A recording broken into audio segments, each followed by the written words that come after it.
शिक्षक सहायक सामग्री। शिक्षण कार्य करते समय विषय अथवा पाठ को समझाने के लिए जिन जिन वस्तुओं का प्रयोग किया जाता है उन्हें शिक्षक सहायक सामग्री कहते हैं। वर्तमान परिदृश्य में जब शिक्षक विद्यार्थियों के मध्य पाठ्य सामग्री को रोचक ढंग से प्रस्तुत करता है तो वह शिक्षण आदर्श शिक्षण कहलाता है। शिक्षण में उत्तम से उत्तम सहायक सामग्री को भी शिक्षक का विकल्प नहीं माना जा सकता। शिक्षक का महत्व सर्वथा उससे अधिक है। डेंट के अनुसार सहायक सामग्री वह सामग्री है जो कक्षा में अन्य शिक्षण परिस्थितियों में लिखित या मौखिक पाठ्य सामग्री को समझाने में सहायता प्रदान करती है। शिक्षण सहायक सामग्री के प्रकार। शिक्षण सहायक सामग्री 3 प्रकार के होते हैं: दृश्य सामग्री, श्रव्य सामग्री, दृश्य श्रव्य सामग्री।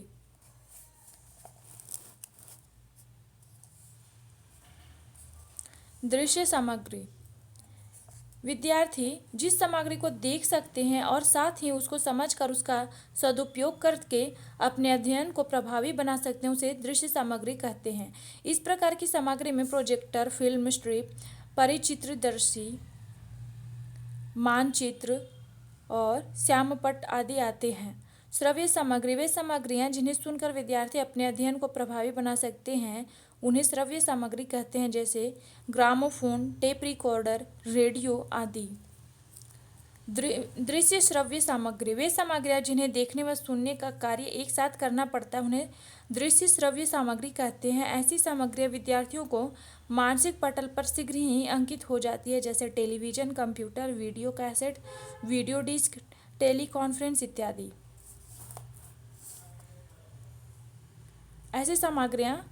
ऐसी सामग्रियाँ विद्यार्थियों के मानसिक पटल पर शीघ्र ही अंकित हो जाती है, जैसे television, computer, video cassette, video disc, teleconference इत्यादि।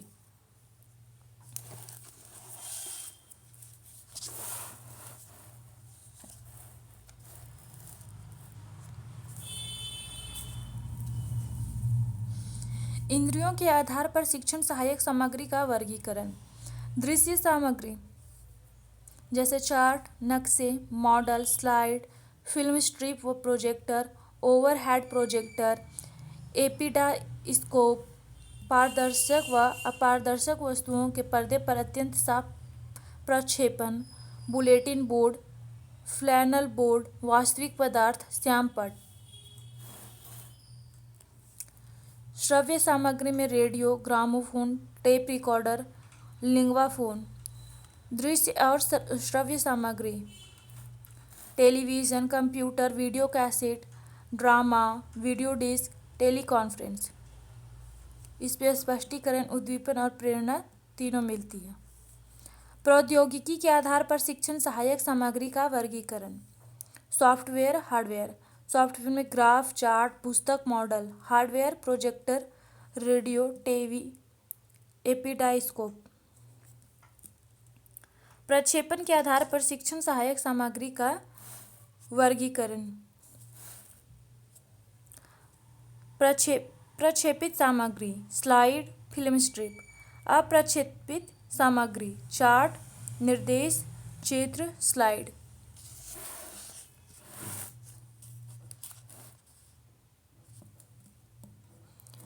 एनसीईआरटी द्वारा शिक्षण सहायक सामग्री का वर्गीकरण। एनसीईआरटी के शिक्षाविदों ने शिक्षण सहायक सामग्री को निम्न 6 वर्गों में विभाजित किया है: प्रक्षेपित सामग्री, डिस्प्ले बोर्ड सामग्री, श्रव्य सामग्री, त्रि-आयामी सामग्री, प्रक्रिया सामग्री और प्रक्षेपित सामग्री।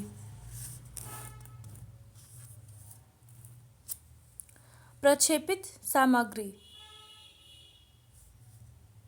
फोटोग्राफ चित्र, मानचित्र, flash card, cartoon, diagram graph, comics.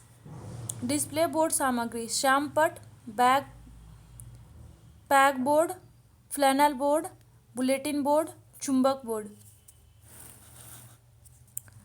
Display board सामग्री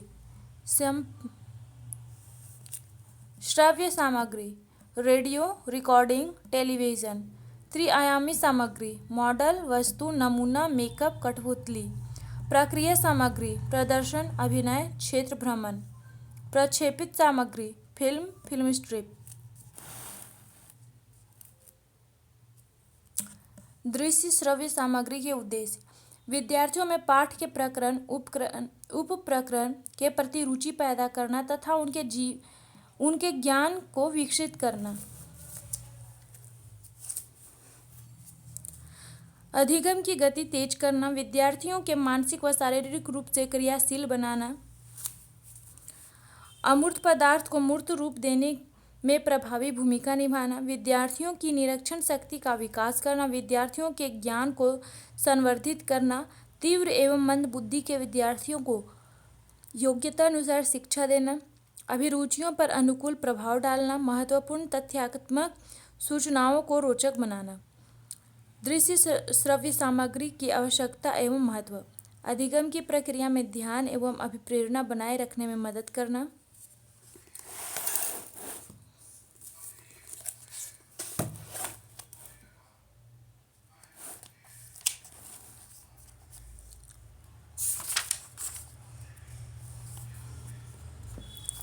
विषय वस्तु के स्वरूप को जटिल की अपेक्षा सरल बनाना। कक्षा शिक्षण में संवाद बनाए रखने तथा गतिशीलता कायम रखने में समर्थ होती है। चिंतन के उच्च स्तर को प्राथमिकता देना। व्यक्तिगत विभिन्नताओं पर ध्यान देना। शिक्षण अधिगम की प्रक्रिया को वैज्ञानिक एवं मनोवैज्ञानिक आधार देना। शिक्षण कार्य के दौरान मित्रतापूर्ण वातावरण का निर्माण करना। पाठ्य वस्तु को रोचक बनाकर उसमें नीरसता को समाप्त करना। दृश्य श्रव्य सामग्री की विशेषताएं: वैज्ञानिक प्रवृत्ति का विकास, विद्यार्थी सक्रियता, स्थायी अधिगम में सहायक, प्राकृतिक व कृत्रिम वस्तुओं की तुलनात्मक अध्ययन करने के लिए अवसर मिलता है, विभिन्न विषयों के अन्वेषण के प्रति जिज्ञासा, विचारों की प्रवाहशीलता, प्रत्यक्ष अनुभव शिक्षण, अधिगम अनुभवों का समायोजन, विभिन्न प्रकार की विधियों का प्रयोग, मौखिक भाषण में न्यूनता, भाषा संबंधी कठिनाई को दूर करना, अनुभव द्वारा ज्ञान प्रदान करना, समय की बचत तथा शिक्षण रुचि में वृद्धि करना, उपकरणों का प्रयोग करने का कौशल विकसित करना, सीखने की पूर्ण स्वतंत्रता, विद्यार्थियों की कल्पना व विचार शक्ति का विकास करना।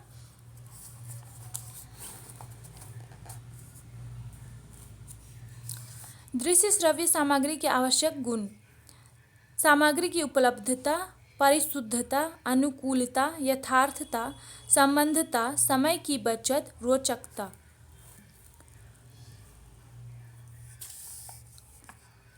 दृश्य श्रव्य सामग्री के उपयोग एवं सावधानियां: दृश्य श्रव्य सामग्री के उपयोग करने से पूर्व निम्न बातों का ध्यान रखा जाता है।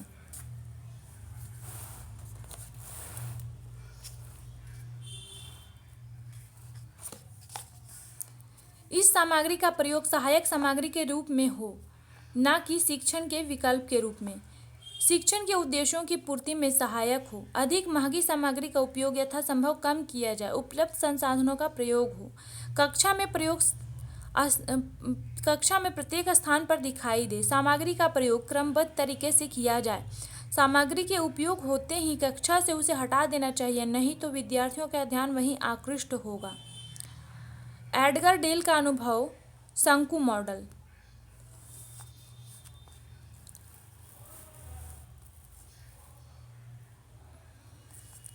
अमेरिकी शिक्षाविद एडगर डेल ने वर्ष 1960 में एक दृश्य मॉडल अनुभव कोण प्रस्तुत किया था। इस मॉडल को मूल रूप से वर्ष 1946 में ही विकसित किया गया था। इस मॉडल में सीखने के लिए विभिन्न अनुभवों का वर्णन किया गया था। इसके शीर्ष पर शाब्दिक संकेत थे और सबसे निचले भाग में प्रत्यक्ष व उद्देश्यपूर्ण अनुभवों को सम्मिलित किया गया। एडगर डेल के अनुभव का शंकु मॉडल।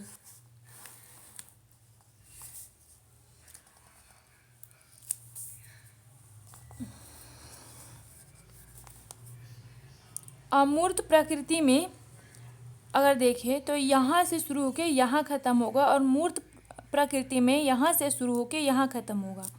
तो हम सबसे पहले मूर्त प्रकृति देखते हैं। यह है शाब्दिक प्रतीक, फिर नेक्स्ट है दृश्य प्रतीक, ऑडियो रिकॉर्डिंग व स्थिर चित्र, गतिशील चित्र, प्रदर्शन सामग्री, क्षेत्र भ्रमण, प्रदर्शन, नाटक सहभागिता, काल्पनिक अनुभव, प्रत्यक्ष एवं उद्देश्यपूर्ण अनुभव। शिक्षण में उपयोगी प्रमुख सहायक सामग्री। शिक्षण कौशल को और अधिक प्रभावी बनाने के लिए निम्नलिखित दृश्य श्रव्य सामग्री का प्रयोग किया जाता है, जैसे कि श्यामपट्ट।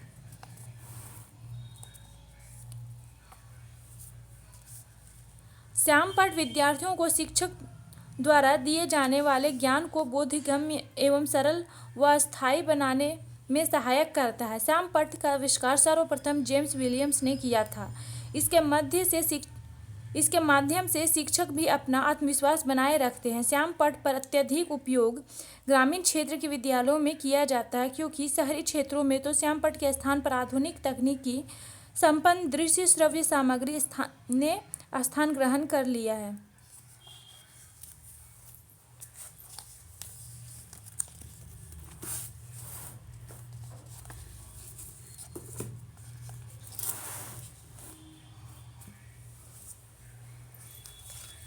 श्यामपट्ट के उपयोग।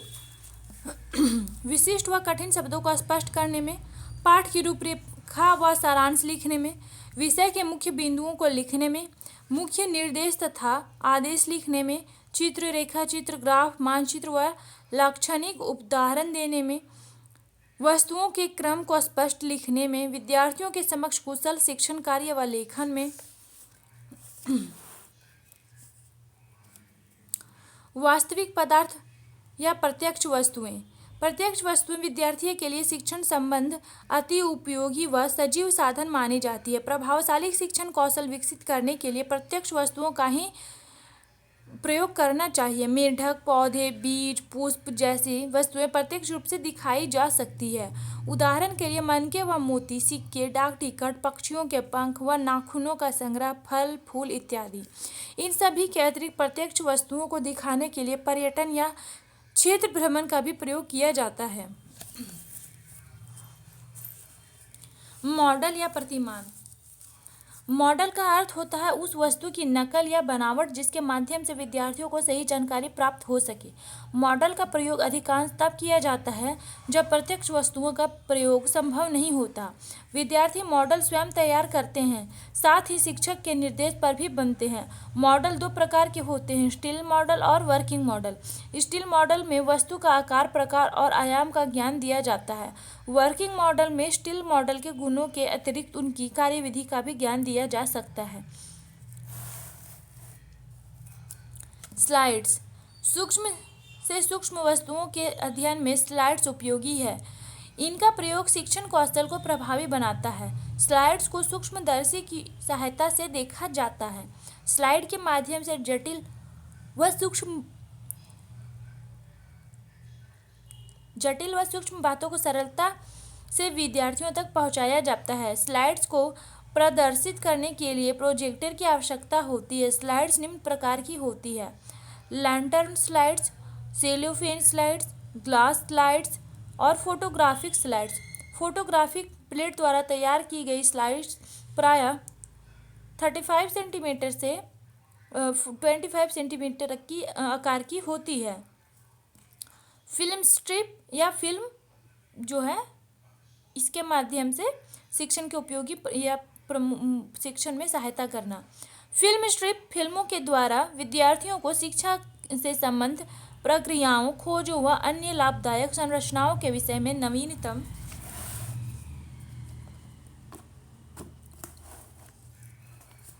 नवीनतम ज्ञान मिलता है।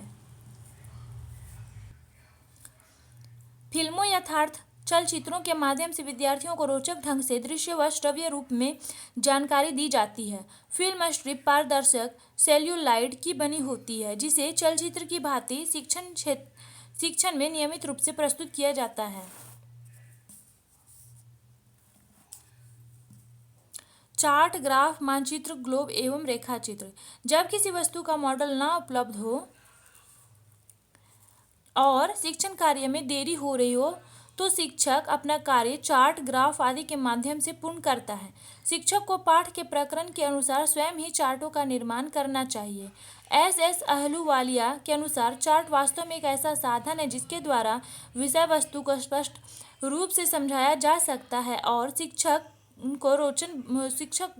को रोचक बनाया जा सकता है।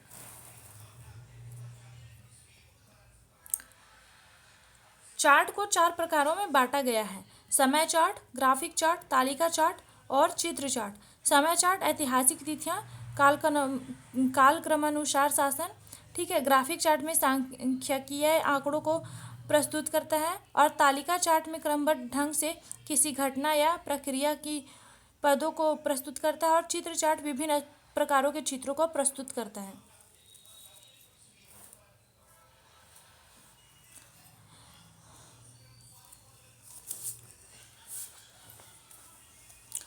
दृश्य श्रव्य प्रयोगशाला।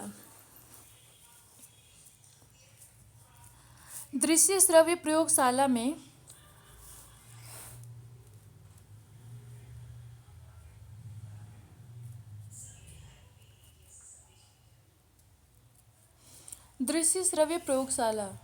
इसमें है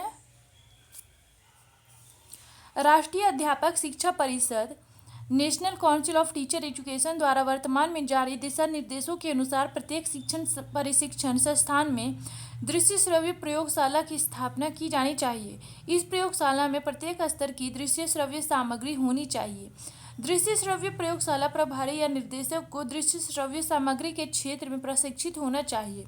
प्रयोगशाला में निम्नलिखित उपकरणों की व्यवस्था करना अनिवार्य शर्त होनी चाहिए।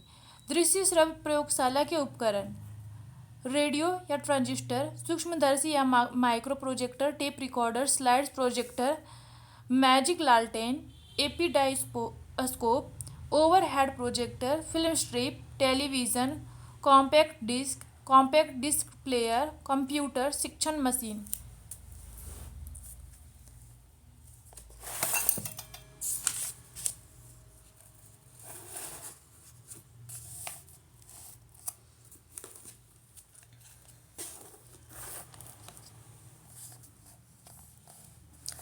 टेलीविज़न एवं वीडियो। यह शिक्षक को आकर्षण व सबल साधन है। टेलीविज़न एक महत्वपूर्ण दृश्य श्रव्य माध्यम है जिससे विद्यार्थियों को देखने सुनने में ज्ञान इंद्रियों का एक साथ उपयोग होता है। इसके द्वारा औपचारिक व अनौपचारिक दोनों ही प्रकार का शिक्षण हितकारी होता है। टेलीविज़न का आविष्कार J.L. बेयर्ड ने वर्ष 1926 में किया था। टेलीविज़न का शिक्षा में योगदान: सामाजिक, सांस्कृतिक एवं खेलकूद से संबंधित कार्यक्रमों का प्रसारण से विद्यार्थियों के व्यक्तित्व व अभिवृद्धि का विकास होता है। जो विद्यार्थी विद्यालय महाविद्यालय नहीं आ पाते उन्हें भी समान शैक्षिक अवसर मिलता है। इसके माध्यम से भाषा, विज्ञान, स्वास्थ्य, शिक्षा, योग, संगीत आदि के विषयों में संबंध आधुनिक व नवीन तकनीकों के बारे में जानकारी मिलती है। टेलीविज़न के द्वारा विद्यार्थियों को पूरे विश्व में होने वाली शैक्षिक गतिविधियों की जानकारी मिल पाती है जिसके कारण वे नए नए प्रयोग करना सीखते हैं। इसके माध्यम से राष्ट्रीय दिवस, उत्सव, पर्व, मेले, महापुरुषों के जन्म दिवस से संबंधित कार्यक्रमों का प्रसारण होता है। इससे विद्यार्थियों में राष्ट्रीय एकता, देश प्रेम एवं त्याग की भावना का विकास होता है।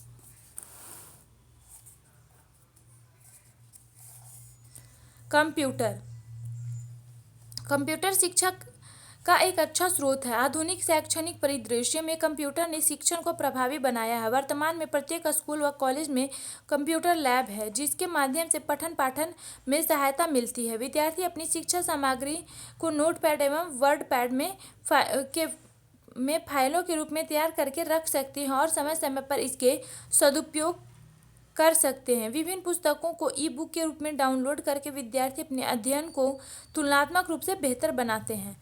कंप्यूटर को विद्युत मस्तिष्क भी कहते हैं। कंप्यूटर में शिक्षण कार्य करने के लिए इसकी कुछ विशेष भाषाओं जैसे बेसिक, कोबल, पास्कल, फोर्ट्रन इत्यादि की जानकारी होनी चाहिए। शिक्षण में कंप्यूटर निम्न रूपों में उपयोगी है। Computer assist instruction, computer managed instructions, computer assist learning, computer as a simulator.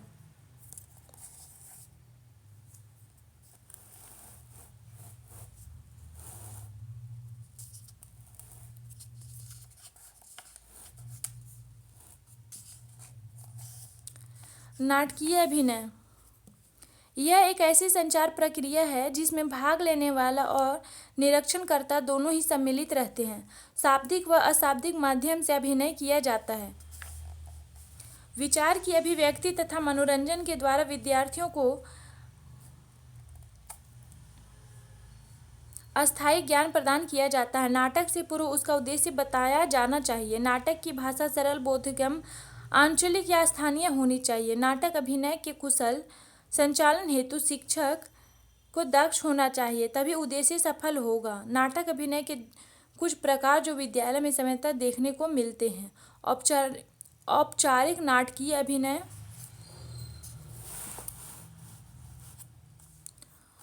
अनौपचारिक नाटकीय अभिनय, साइकोड्रामा, मूक अभिनय।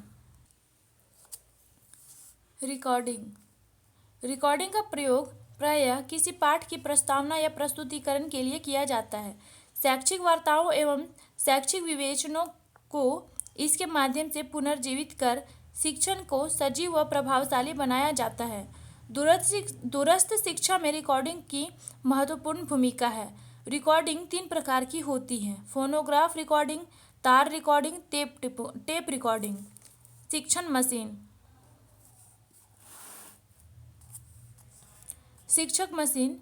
शिक्षण मशीन के प्रवर्तक सिडनी एल प्रेसी थे। इन्होंने 1920 के मध्य इसे विकसित किया था। शिक्षण मशीन की यांत्रिक विद्युत शक्ति है।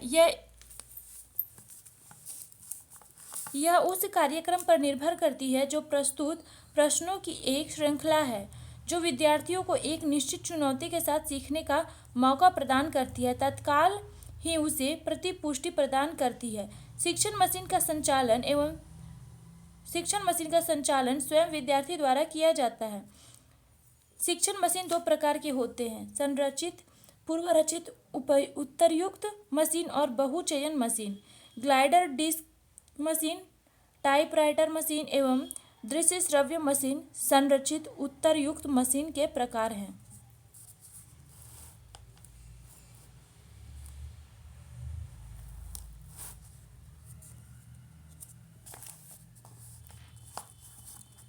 ई शिक्षा से तात्पर्य अपने स्थान पर ही इंटरनेट व अन्य संचार उपकरणों की सहायता से प्राप्त की जाने वाली शिक्षा से है। इसके विभिन्न रूप हैं, जिसमें वेब आधारित लर्निंग, मोबाइल आधारित लर्निंग, कंप्यूटर आधारित लर्निंग और वर्चुअल क्लासरूम इत्यादि शामिल हैं।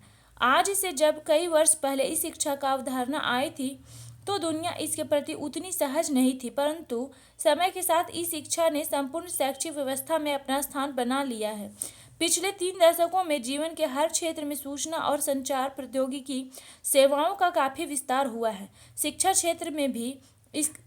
क्षेत्र भी इसका अपवाद नहीं है। प्राचीन गुरुकुल तथा आश्रम की वाचिक परंपरा से होते हुए शिक्षा ने अपने सोपान तय किए हैं। पिछली सदी के कमोबेश पारंपरिक श्यामपट्ट तथा खड़िया मिट्टी चौक के दौर से गुजरते हुए 21वीं सदी के इस दूसरे दशक में पठन पाठन का समूचा परिदृश्य बहुत बदल चुका है। आज के स्कूली शिक्षा नवयुगीन साधनों तथा युक्तियों से सुसज्जित होती जा रही है। साधारण ब्लैक बोर्ड की जगह स्मार्ट बोर्ड ने ले ली है तथा विविध प्रकार के मार्कर पेन ने खड़िया मिट्टी चौक का स्थान ले लिया है। इंगित करने के लिए इस्तेमाल होने वाली स्टिक का स्थान लेजर पॉइंटर ने ले लिया है। स्लाइड प्रोजेक्टर तथा एलसीडी प्रोजेक्टर अब हर कक्षा के अनिवार्य आवश्यकता बनते जा रहे हैं।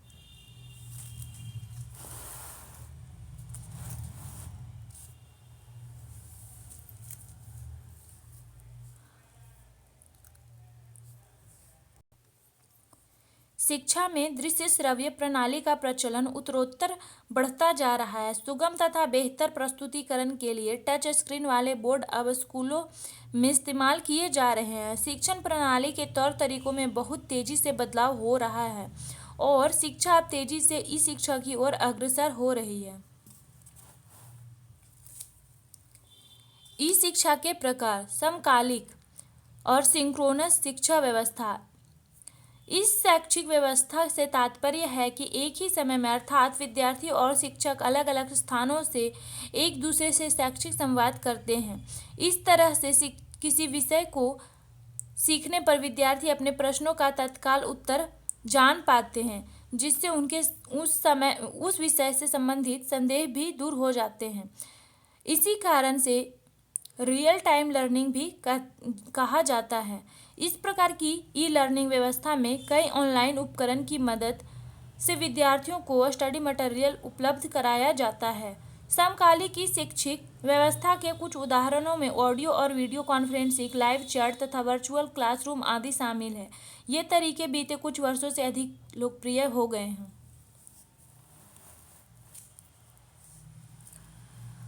असमकालिक एसिंक्रोनस शैक्षिक व्यवस्था। इस शैक्षिक व्यवस्था से तात्पर्य है कि एक समय में नहीं, अर्थात यहाँ विद्यार्थी और शिक्षक के बीच वास्तविक समय में शैक्षिक संवाद करने का कोई विकल्प नहीं है। इस व्यवस्था में पाठ्यक्रम से संबंधित जानकारी पहले ही उपलब्ध होती है।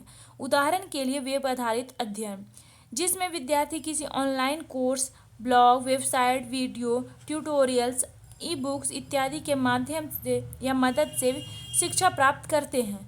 इस तरह की शैक्षिक व्यवस्था का सबसे बड़ा लाभ यह है कि विद्यार्थी किसी भी समय जब चाहे तब शैक्षिक पाठ्यक्रमों तक पहुंच सकते हैं। यही कारण है कि विद्यार्थियों का एक बड़ा वर्ग अब असमकालिक शैक्षिक व्यवस्था के माध्यम से अपनी पढ़ाई करना पसंद करता है। भारत में ई शिक्षा की स्थिति।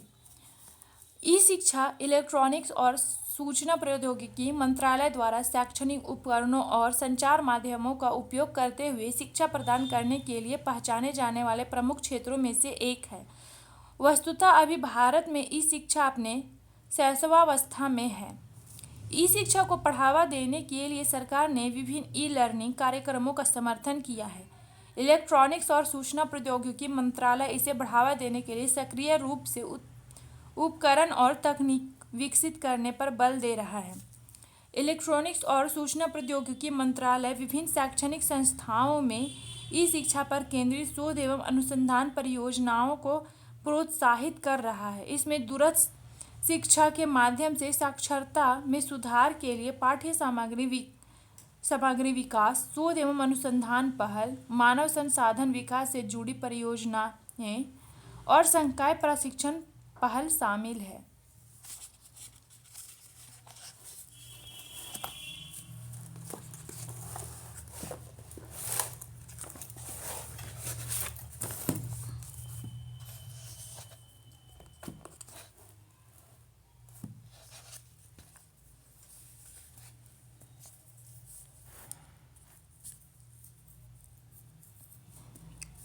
वर्ष 2025 तक भारत में इंटरनेट उपयोगकर्ताओं की संख्या 900 मिलियन तक पहुंचने की उम्मीद है। भारत में शिक्षा के क्षेत्र में एक विशाल बाजार तैयार होने की संभावनाएं हैं। बड़ी संख्या में नए उपयोगकर्ता इंटरनेट व अन्य संचार उपकरणों के माध्यम से ही शिक्षा तक पहुंच रहे हैं। ई शिक्षा बढ़ाने हेतु सरकार के प्रयास। Swayam SWAYAM study webs of active learning for young aspiring minds. Swayam का फुल फॉर्म एक एकीकृत मंच है जो स्कूल 9वीं 12वीं से लेकर स्नातकोत्तर स्तर तक ऑनलाइन पाठ्यक्रम प्रदान करता है। अब तक स्वयं पर 2769 बड़े पैमाने के online courses, massive open online courses, मूक बड़े पैमाने पर पेशकश की गई है, जिससे लगभग 1.2 करोड़ विद्यार्थियों ने विभिन्न पाठ्यक्रमों में दाखिला लिया है। ऑनलाइन पाठ्यक्रमों का उपयोग न केवल विद्यार्थियों बल्कि शिक्षकों द्वारा भी जीवन में कभी भी सीखने के रूप में किया जा रहा है। NCERT कक्षा 9 to 12 तक के लिए 12 विषयों में स्कूल शिक्षा प्रणाली हेतु बड़े पैमानों पर ऑनलाइन पाठ्यक्रमों MOOCs का मॉड्यूल विकसित कर रहा है।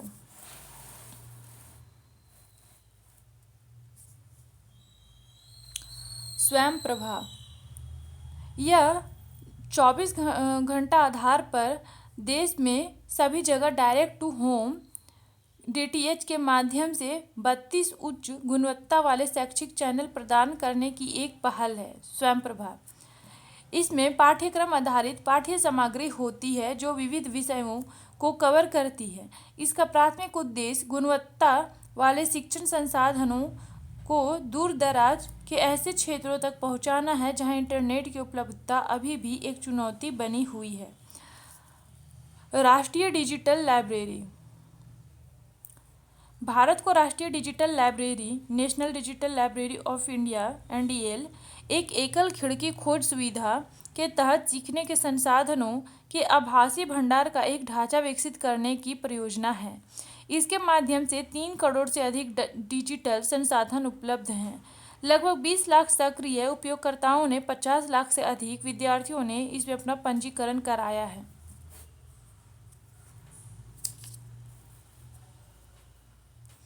स्पोकन ट्यूटोरियल विद्यार्थियों की रोजगार क्षमता को बेहतर बनाने के लिए ओपन सोर्स सॉफ्टवेयर पर 10 मिनट में ऑडियो वीडियो ट्यूटोरियल उपलब्ध है। यह सभी 22 भाषाओं की उपलब्धता के साथ ऑनलाइन संस्करण है जो स्वयं सीखने के लिए बना गया है।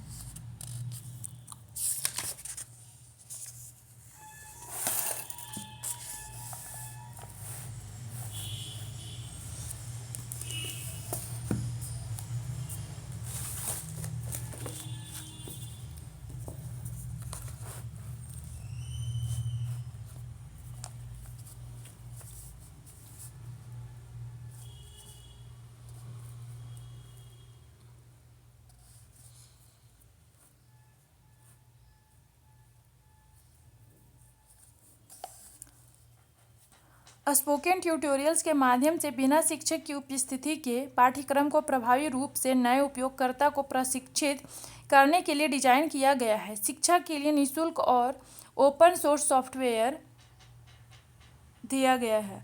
यह शिक्षण संस्थानों में ओपन सोर्स सॉफ्टवेयर के उपयोग को बढ़ावा देने के लिए एक परियोजना है। इसमें शिक्षण कार्य जैसे कि स्पोकन ट्यूटोरियल्स, डॉक्यूमेंटेशन, जागरूकता कार्यक्रम यथा कॉन्फ्रेंस, ट्रेनिंग, वर्कशॉप इत्यादि इंटर्नशिप के माध्यम से किया जाता है। इस परियोजना में लगभग 2000 कॉलेज के विद्यार्थियों और शिक्षकों ने इस गतिविधि में भाग लिया है। वर्चुअल लैब इस प्रोजेक्ट का उपयोग प्राप्त ज्ञान की समझ का आकलन करने, आंकड़े एकत्र करने और सवालों के उत्तर देने के लिए पूरी तरह से इंटरैक्टिव सिमुलेशन एनवायरनमेंट विकसित करना है।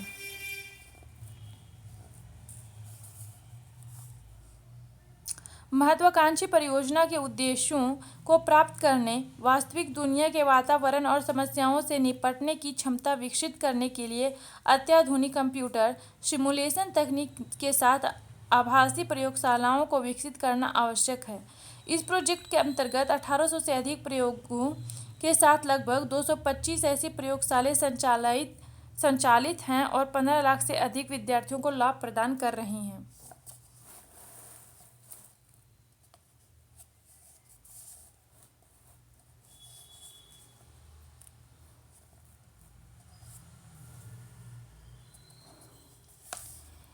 यंत्र यह भारत में इंजीनियरिंग कॉलेज में एम्बेड सिस्टम और रोबोटिक्स पर प्रभावी शिक्षा को सक्षम करने की एक परियोजना है।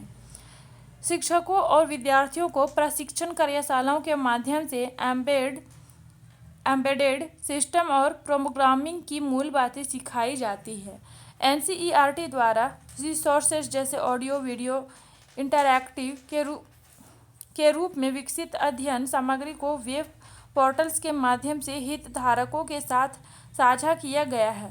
उदाहरण के लिए study webs of active learning for young aspiring minds, e Pathshala, national repository open educational resources और मोबाइल एप्लीकेशंस।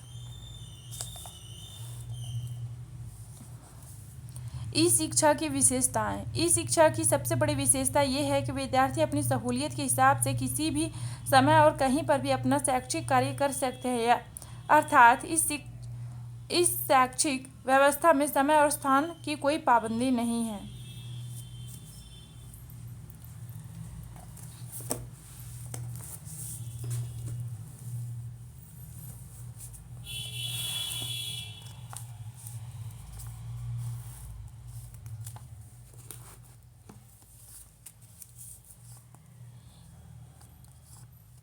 ई शिक्षा के माध्यम से विद्यार्थी वेब आधारित स्टडी मटेरियल को अनिश्चित काल तक एक्सेस कर सकते हैं और बार बार देखकर इसके जटिल पहलुओं को समझ सकते हैं।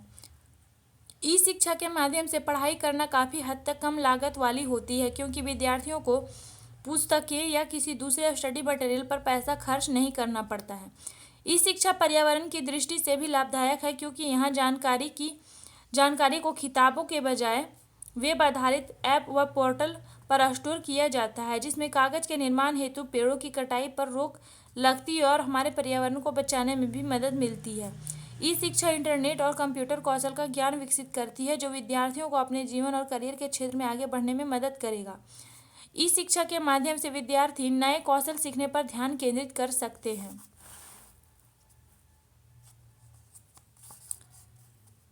ई शिक्षा की राह में चुनौतियाँ।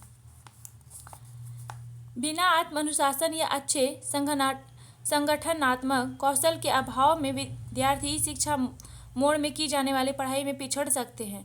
छात्र बिना किसी शिक्षक और सहपाठियों का अकेला महसूस कर सकते हैं। परिणाम स्वरूप वह अवसाद से पीड़ित हो सकते हैं। खराब इंटरनेट कनेक्शन या पुराने कंप्यूटर पाठ्यक्रम एक्सेस करने वाली सामग्री को निराशाजनक बना सकते हैं। भारत में बेहतर इंटरनेट कनेक्टिविटी का अभाव है। वह इंटरनेट की कम गति ई शिक्षा की राह में सबसे बड़ी चुनौती है। वर्चुअल क्लासरूम में प्रैक्टिकल या लैब वर्क करना मुश्किल होता है। भारत के ग्रामीण क्षेत्रों में शहरी क्षेत्रों की भांति विद्युत व्यवस्था का अभाव है, जो ई शिक्षा में रुकावट बन सकती है। मैसिव ओपन ऑनलाइन कोर्स यानी मूक मुफ्त ऑनलाइन पाठ्यक्रम प्रदान करके शिक्षा की दुनिया को बदल रही है। क्या है मूक?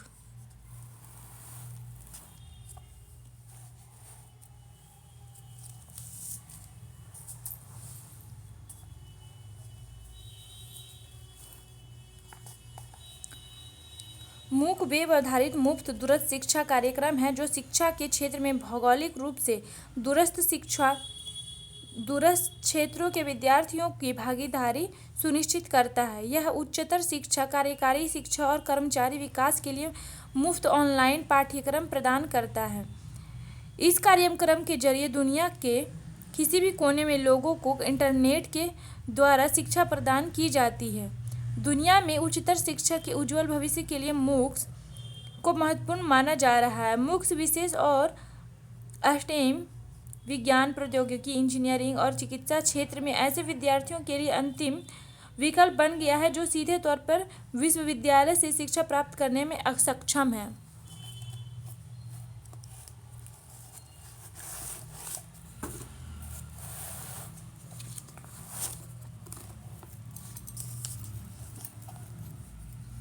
मूक्स की चुनौतियाँ। मूक्स के द्वारा तत्काल शंका का समाधान नहीं हो पाता, साथ ही पाठ्यक्रम को पूरा करने के लिए प्रेरणा भी नहीं मिलती। इस कारणवश विद्यार्थी इसे बीच में ही छोड़ देते हैं। मूक्स की सबसे बड़ी कमी तकनीकी प्रशिक्षण के मामले में सामने आती है, क्योंकि इन प्रयोगों द्वारा विषय को समझाने की विधि कारगर साबित नहीं होती। मूक्स पाठ्यक्रमों के लिए साइन अप करने वालों से 90% से अधिक विद्यार्थी पाठ्यक्रम पूरा नहीं करते। इससे मॉडल को प्रभावकारिता का सवाल उठता है। पाठ्यक्रम पूरी तरह मुफ्त उपलब्ध होने के कारण मूक्स को आर्थिक तौर पर भी सफल नहीं माना जा रहा। Freemium model. फ्रीमियम या फ्री प्रीमियम शब्दों का एक संयोजन है, जिसका उपयोग व्यवसाय मॉडल का वर्णन करने के लिए किया जाता है। इसके अंतर्गत मुफ्त और प्रीमियम दोनों तरह की सेवाएं प्रदान की जाती है। फ्रीमियम व्यापार मॉडल के तहत उपयोगकर्ताओं को सरल और बुनियादी सेवाएं मुफ्त में तथा अधिक उन्नत या अतिरिक्त सुविधाएं शुल्क लेकर प्रदान की जाती हैं। Topic and.